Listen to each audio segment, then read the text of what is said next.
I was working for this national company, and we were involved in basically reinventing the printing industry. 37 branch offices all over the country. And we were doing new technology, stuff that had never been done before.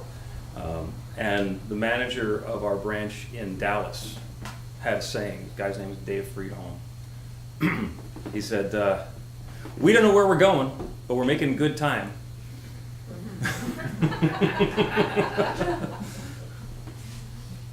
The talk today is called Where To? And it's about setting that intention for where it is that we want to get in our lives, what we want to bring in as our next new experience. My friend Mike, who happens to be here today, when I first told him that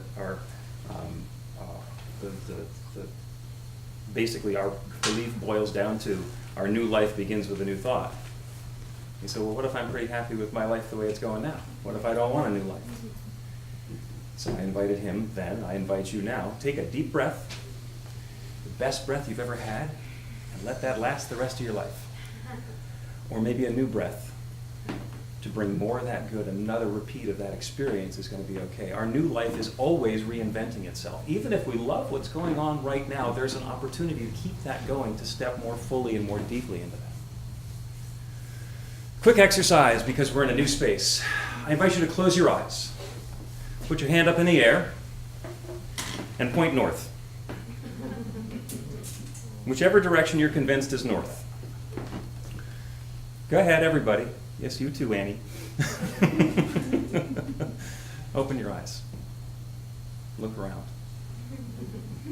We're pretty good here because we're in the light. North is that way. You put your hands down. Some of just up. That's the way it is on the map, so sure. That must be north. North Star's in the sky. That must be north. But it's really important to have a frame of reference as we are creating that new experience of our lives, is to understand where we want that to go, what we want to be creating in our lives. What is our destination, or at the very least, what's our direction going to be for that? Where to? Where do you want to go in your life next? You want to keep doing what you've been doing and deepen into that richness and marinate in it? That's great. That's a very specific intention. If there's something that's been going on that hasn't been 100% to your liking, if there's something going on that hasn't been 5% to your liking, there is the opportunity to see that, to recognize that that's something that you're ready to move past and step into something new. But in every case, you need to decide intentionally where it is that you want to go next. It's like getting into a cab. The cabbie says, "Where to?" And if you say, "Someplace nice," depending on the city, get ready, because the only thing we can be sure of is it's going to take a while and it's going to cost a lot. And you'll probably see a lot of places that the cabbie finds to be nice. That's okay if that's what you want to do, but understand that's the experience you're having. When somebody says where to, you get to be specific. And the other thing you really want to do is pack for the trip. I mentioned a couple weeks ago that I'm a scuba diver. I used to scuba dive a lot when I lived in Florida, not so much now. And there's a saying that we have in scuba diving, because it's really important in scuba diving that you have an equal number of descents and ascents. And let's face it, it's somebody who's going down way too deep in the water to live without the air that they're bringing with them. So you want to make sure that it's going to last with a little extra. So the saying is, plan your dive and dive your plan. That means figure out what it is that you want to do and then execute on that. So it's 2 steps. Decide what to do and then do it. And pack for the trip. For example, when I'm scuba diving, I like to have all of the diving gear that I'm going to need. Plenty of stuff with me, an extra regulator, more air in my tank than I'm going to need for the dive, some emergency equipment like a whistle and perhaps dive tables in case something happens to my computer, and a compass. I might not necessarily need a compass, but boy, if you need a compass, it's really good to have it. And when you need it, you can't go back and get some more. But I have a lot of dive gear. I like gear. My wife, who's here, thinks that I only do sports that require a lot of gear, which could be true. But even with all the dive gear that I had, I didn't bring all of it with me, because bringing too much with me would load me down. And the same thing happens in the trip of our life. There's that psychological phrase of your baggage. Well, we're carrying around our baggage of all the experiences and all the things that have happened to us, all those thoughts that we've had, all those beliefs that we've accumulated over the years. That's our baggage. That's all of our stuff. And as we're setting out on a new trip, some of that stuff is going to be really valuable. If anybody's ever had the experience of being cut by a sharp knife or burning themselves on a stove that they didn't know was hot, it's really nice to have that experience and that memory so that you don't have to do it again. So some of those things that have happened, even the ones that were unpleasant, are valuable. And there's other stuff, patterns, behaviors, relationships, interactions that we've gotten into that are the old baggage that we drag around with us. So if you visualize all of your stuff, all of your issues as laundry, you got this big bag full of dirty laundry. And you take all those issues and you put them into the bag. So you got this big sack, and it's all your stuff, and it's all, that's all the clean clothes and all the dirty clothes and everything that you have. And then you carry it around with you. Well, at some point, it might get a little wearing to carry all of that stuff with you. So periodically, what we want to be able to do is go through the bag and get rid of the stuff that's not serving us anymore and preserve and take care of that stuff which is important to us. Making sure that your baggage has the stuff that you want to have in your baggage. A counselor who I worked with, and she took this metaphor a little further, she said that when we get into a relationship, when we get into a new experience in a situation, what we tend to do is we take all of our dirty laundry and we pile it on the other person and then complain about how bad it looks on them. Because it's so much easier to find fault with other people so that when I do that, I don't have to fix it. It looks bad on them. They should fix it. But it doesn't work that way. If it's our stuff, then eventually it's going to wind up back in our laundry bag, and we're going to be carrying it around with us. Does your laundry bag look good? On your shoulder? Carry it around? Is the stuff that's in it helpful to you? If you were choosing what was going to go into that bag now, into your baggage, into your luggage, what you were going to take on your trip, would you be choosing all that stuff that you have by default? Or would you be choosing something different?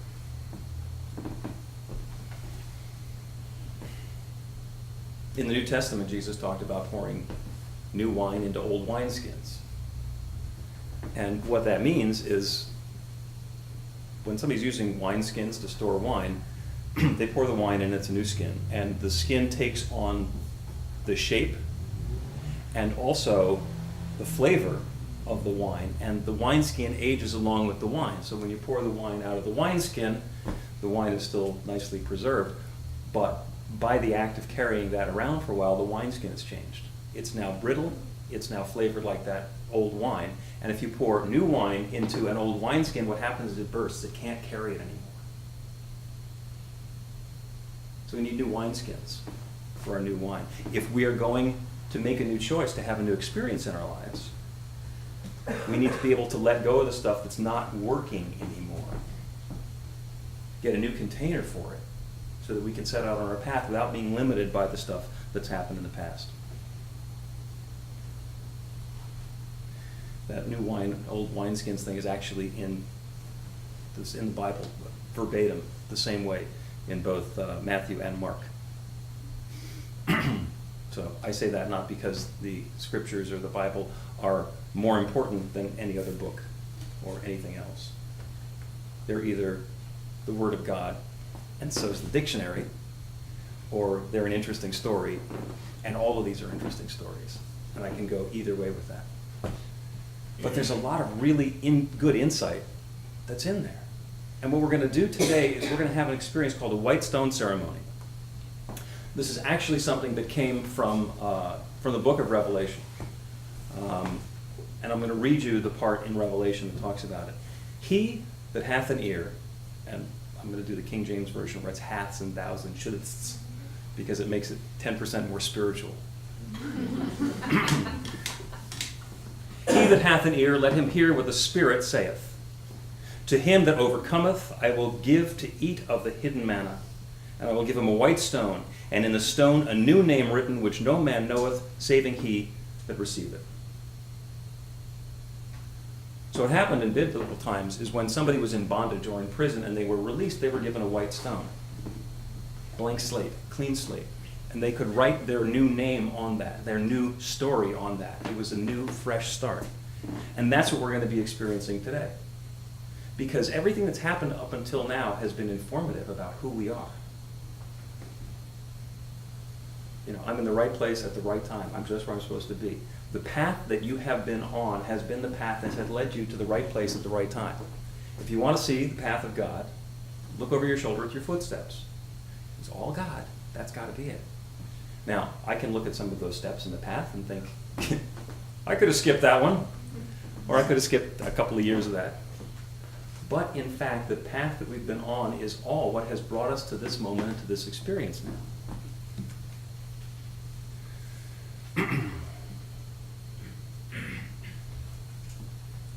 All of your past nonsense was a prison to you, and you are now free to go and be and do anything you choose, anything you can believe and conceive you can be. So that's the part about the stone. And then there's the part about the ear. The ear that heareth. That's not the outer ear that we put headphones into. That's the inner ear. That's the one that's attuned to that still small voice. Because there's that intuitive guidance that we sometimes get, where we know something without knowing why we know it. And it's always available. That's what we do in the visioning. That whole process is about letting go of the outside mind chatter, letting go of the need to figure stuff out, and opening ourselves up to our intuition, to that voice of spirit whispering to us and saying, here's an opportunity for what's next. So we've got two choices today. Our first choice is you get to choose one of the white stones. So, Dave,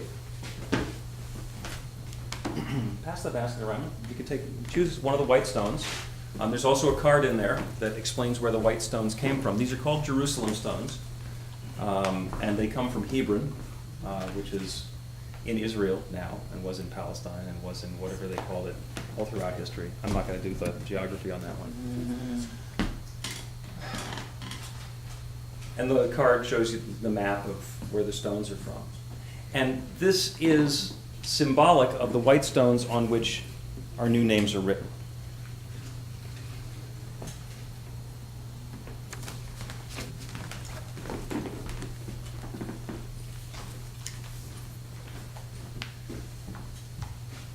We also have pencils. Don't use the pencils yet. If you're going to write your name, you have a choice later on as well. Go ahead and pass the pencils around. If you'd like a pencil, go ahead and take one. Don't do anything with the stone yet. You may want to write on the stone. You may not want to write on the stone. That's a choice that you get to make a little later on. So also during biblical times, when people, it was believed that when people had overcome an obstacle, they got a new name. Abram became Abraham when he became enlightened. And it is that process of letting go of the path that we've been on and opening ourselves up to the divinity with us and that new gift that exists for us, which is what choosing a new name is all about.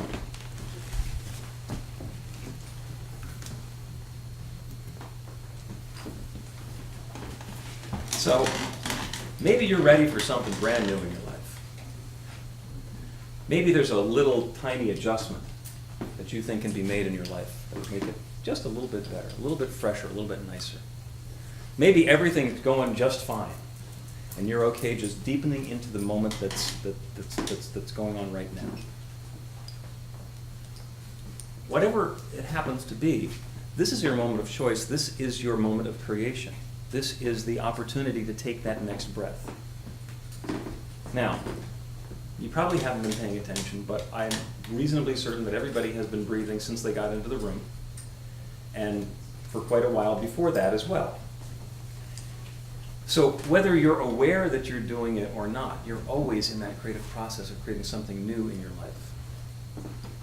There are times in nature where that creative process, where that evolution, that evolving, that unfolding is really pronounced. You know, one of them is the metamorphosis, when a caterpillar turns into a butterfly.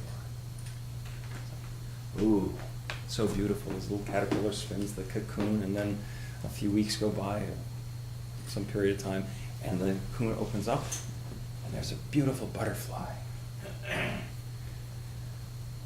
And that metamorphosis process is really beautiful from the outside, and probably pretty cool because the caterpillar was crawling around on lots and lots of legs, now it's got wings, so that's got to be pretty cool too.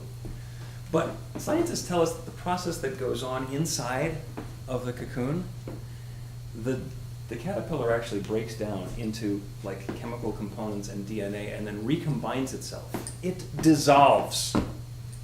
I can't imagine that's that comfortable.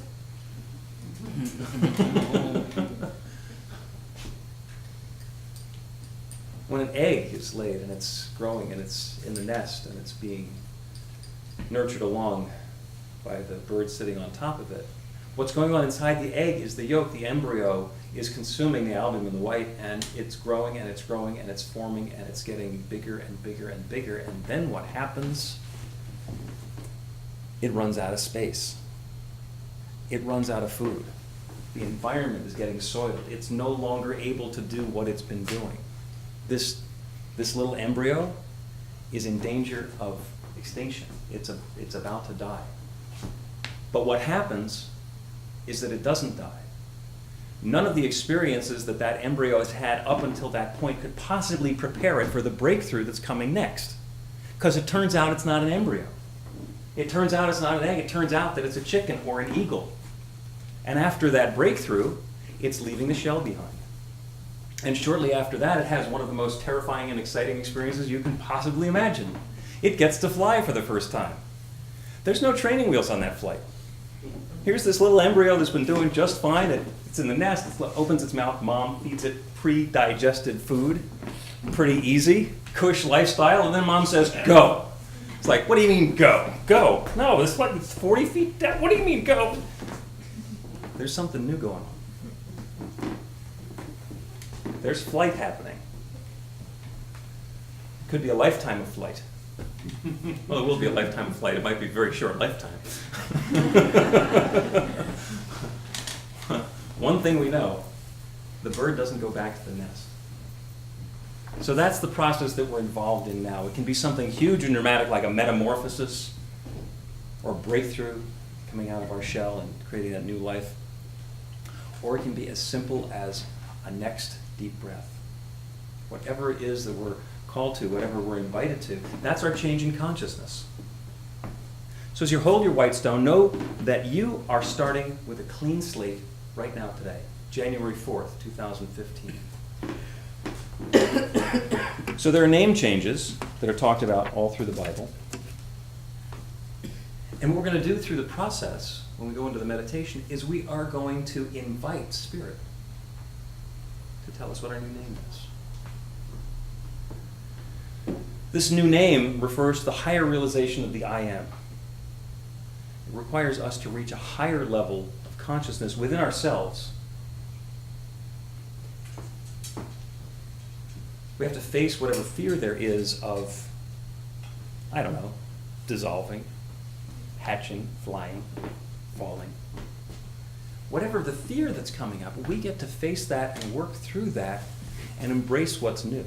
We don't have to do anything dangerous or scary.